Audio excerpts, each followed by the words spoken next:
Aquesta activitat suposa un punt molt important perquè és una passa més dins el reforç de l'espai euroregional. A més, en un moment molt important, on aquest espai de cooperació entre Occitània, Catalunya i les Illes Balears s'ha reforçat amb un nou full de ruta per al 2030. Un nou full de ruta que sobretot posa l'accent en la necessitat de trobar una sostenibilitat ambiental, cultural, social i econòmica.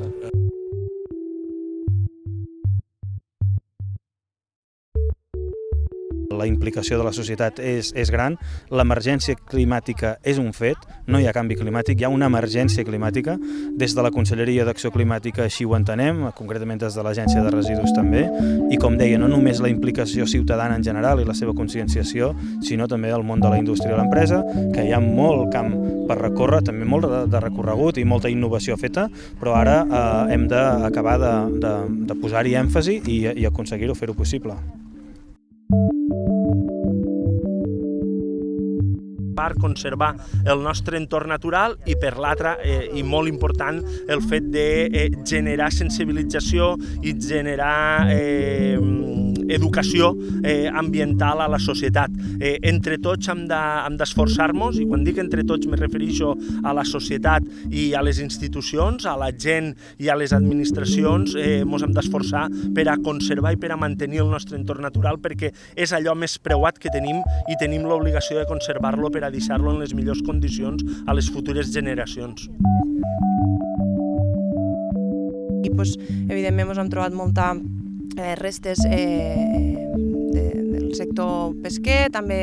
temes de runa, envasos que fan cap i al final és anar recollint poquet a poquet i anar sumant entre tots.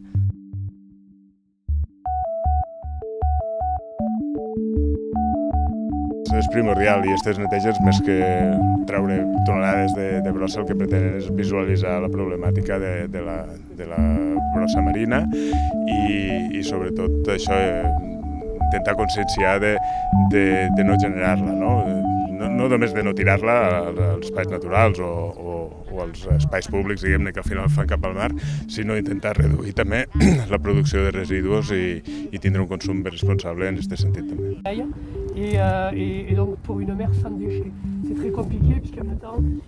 les déchets, notamment les déchets plastiques, même s'il y a des plans